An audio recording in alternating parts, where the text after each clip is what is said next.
Ini Ibu kasih contoh soal ya. Kita bahas bersama di sini.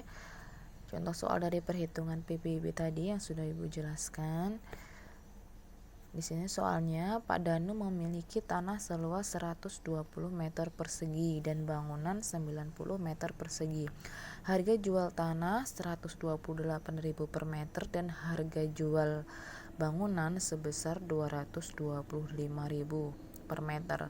Dengan catatan NJOP tidak kena pajaknya ditetapkan 8 juta. Ini tadi yang dicatatkan itu 12 juta ya. Ini yang Ibu maksud tadi di setiap soal. Biasanya NJO tidak kena pajaknya atau NJO PTKP-nya itu sudah ditetapkan, tapi berbeda, tidak harus 12 juta seperti yang Ibu jelaskan kemarin. Di sini 8 juta. Yang B, NJKP ditetapkan sebesar 20%. Terus yang C, pajak tanah dan bangunan yang kena pajak ditetapkan 0,5%. Ini tarifnya ya. Ini nilai jual objek pajak dan ini tarifnya. Ini sama aja ya, kalau di soal tadi kan di penjelasan yang Ibu jelaskan sebelumnya itu rumusnya 0,5% dikali 20% dikali NJO PKP ya. Itu sama dengan rumusnya tadi ini. Cuman di dalam soal ini dijelaskan bahwa 20% itu nilai jual kena pajaknya dan yang 0,5% itu adalah tarif pajak untuk tanah dan bangunannya. Kita jawab ya. Yang pertama kita cari itu apa? Itu adalah NJOP atau nilai jual objek pajaknya ya. Di sini objek pajaknya itu ada tanah dan juga bangunan. Nah, di sini tapi ada luasnya ya, ada luas dan juga ada harga jualnya, karena nanti yang akan kita cari itu dalam bentuk nominal uang ya. Jadi kita ubah dulu dalam bentuk nominal uang, berarti kita kalikan luas tanahnya dengan harga jual tanah dan luas bangunannya dengan harga jual bangunan. Di sini yang pertama itu tanah luasnya 120 meter, berarti dikali harga jual tanah itu 128.000 ya. Hasilnya berapa? 15.360.000.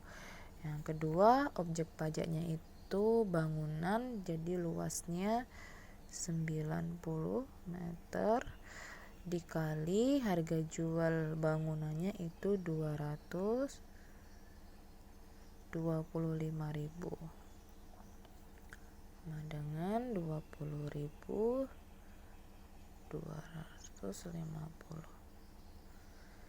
Nah, ditambah ya. Ditambah kita dapat di sini NJOP dasar apa 15 juta 360.000 ditambah 20 juta 250 sama dengan 35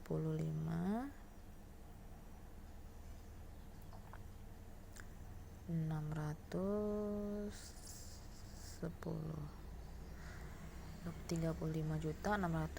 untuk NJOP dasarnya. Selanjutnya apa yang kita cari? Selanjutnya kita mencari NJO PKP-nya. Tadi rumusnya di sini tulis rumusnya ya. Jadi PBB sama dengan 0,5% dikali 20% di NJO PKP. Nah, sudah kita dapat NJOP, kita mencari NJO PTKP-nya. Jadi NJO PKP itu sama dengan NJOP dasar yang itu ya dikurangi NJO PTKP. Jadi 35 14.610.000 dikurangi tadi diketahui ya, untuk NJOP tidak kena pajaknya atau NJOP TKP-nya itu sebesar 8 juta. Berarti dikurangi 8 juta di sini. Hasilnya sama dengan 27.610.000. Nah, kita sudah dapat NJO PKB-nya ya. Jadi walaupun di sini sudah Ibu tulis ya rumusnya 0,5% dikali 20% dikali NJO PKB ya, rumusnya untuk PBB kita lihat di soalnya. Di sini NJKP ditetapkan 20%. Jadi kita mengerjakannya sesuai soalnya ya. Di sini tidak Ibu tulis atau tidak Ibu masukkan rumus, tapi Ibu mengerjakan sesuai dengan soalnya di sini. Jadi di sini kita tulis NJKP dengan 20% dikali 27.610.000. Nah, sama dengan 5.522.000. Setelah kita dapat NJKP-nya di sini yang C, poinnya yang C itu pajak tanah dan bangunan yang kena pajak ditetapkan tarifnya sebesar 0,5%. Jadi dikali 0,5% dikalikan yang hasilnya ini tadi ya, dikali 5.102.000, hasilnya sama dengan 27.610. Jadi inilah PBB terutangnya. Jadi di sini jadi PBB terutang siapa tadi? Pak Danu sama dengan 27.610. Nah, silakan yang belum mengerti nanti bertanya ya.